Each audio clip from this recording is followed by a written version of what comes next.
ఆంధ్రప్రదేశ్ ముఖ్యమంత్రి గౌరవనీయులు చంద్రబాబు నాయుడు గారు నాకు స్వయంగా ఫోన్ చేసి అధికార భాషా సంఘం అధ్యక్ష పదవి మీరు స్వీకరించండి అని కోరారు.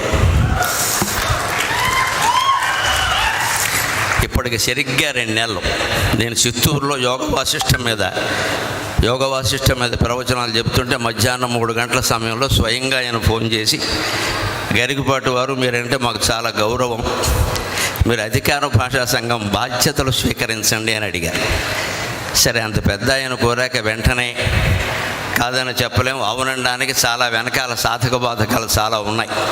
అవునంటే ఇబ్బంది ఏమిటో పెద్దలందరికీ చాలా తెలుసు, కాదంటే ఇబ్బందులు ఏమిటో నాకు తెలుసు.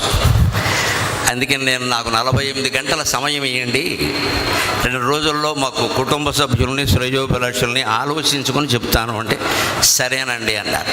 నేను 24 గంటల్లోనే చెప్పాను. 2 పనులు చేస్తే నేను తప్పకుండా స్వీకరిస్తానండి. అక్కడ చేయవలసింది చాలా ఉంది, కానీ చేయగలిగింది ఏం కనపడడం లేదు. సంఘంలో చేయవలసింది చాలా ఉంది, కానీ చేయగలిగింది ఏం కనపడడం లేదు అని 2 మాటలు వారి కార్యదర్శితోనూ అన్నాను, ఇక్కడ అంటున్నాను. ఈ 2 అమలు జరిగితే అధికార భాషా సంఘం అనేది అవసరమే లేదు. ఆ 2 అమలు కాకపోతే అధికార భాషా సంఘం ఉండి ప్రయోజనం లేదు. ఏమిటా 2 అంటే, 1వ తరగతి నుంచి 5వ తరగతి వరకు నిస్సందేహంగా తెలుగు మాధ్యమమే అమలు కావాలి. అందులో సందేహం ఉండడానికి. కేంద్ర ప్రభుత్వం జాతీయ నూతన విద్యా విధానం ప్రకటించినట్టుగా ఖచ్చితంగా 8వ తరగతి వరకు అని చెప్పారు వారు. మన రాష్ట్రాల్లో ఎల్కేజీ యూకేజీ అనే దిక్కుమాలిన వ్యవస్థ మూసేసి శిశు బాల అరవగానే సరిపోలేదు, ముందు పద్ధతి మార్చుకోండి. ఈ అరిచిన వాళ్ళందరూ కనీసం మీ పిల్లలనైనా తెలుగులో చదివించండి చాలు. మీ పిల్లలనైనా చదివించండి. అరవడానికి ఆంధ్రుడు ముందు ఉంటాడు, పని చేయాలంటే వెనకాల ఉంటాడు. అందుకని స్పష్టంగా చెబుతున్న మొహమాటం లేకుండా నాకు నెక్కచ్చిగానే మాట్లాడడం అలవాటు, బద్దలు కూడా చెప్పడమే అలవాటు, మొహమాటం వెళ్ళా. 1వ తరగతి నుంచి 5వ తరగతి వరకు ఎల్కేజీ యూకేజీ వ్యవస్థ కూడా తీసిపారేసి శిశు బాల తరగతులు పెట్టి అమ్మా నాన్న అనే మాటలతో, తెలుగు గీతాలతో, వానా వానా వల్లప్ప, అప్పడప్పడ తాండ్ర, ఆవకాయ తాండ్ర లాంటి పాటలతో మొదలైతే తప్ప తెలుగు నిలబడే అవకాశం లేదు.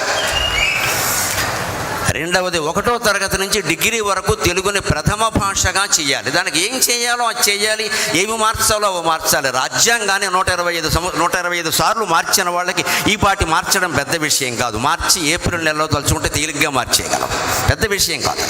తప్పనిసరిగా మార్చాలి. తెలుగు ప్రథమ భాష అయితేనే వాడు చదువుతాడు. నువ్వు ద్వితీయ భాష అన్నాక అవకాశం ఇచ్చాక ఏదైనా చదువుతాడు, ఏదైనా చేస్తాడు. మార్కుల కోసం చదివే మూర్ఖులు తయారవుతారు తప్ప విజ్ఞానులు తయారు కారు ఖచ్చితంగా. ఆ మార్కుల వ్యవస్థపై, మూర్ఖ వ్యవస్థపై తెలుగు వ్యవస్థ మళ్ళీ రావాలి అంటే ప్రభుత్వం 1వ తరగతి నుంచి డిగ్రీ వరకు తెలుగుని ప్రథమ భాష తప్పనిసరి ఒక పాఠ్యాంశం చేయాలి. 5వ తరగతి వరకైతే తెలుగు మాధ్యమమే ఉండాలి.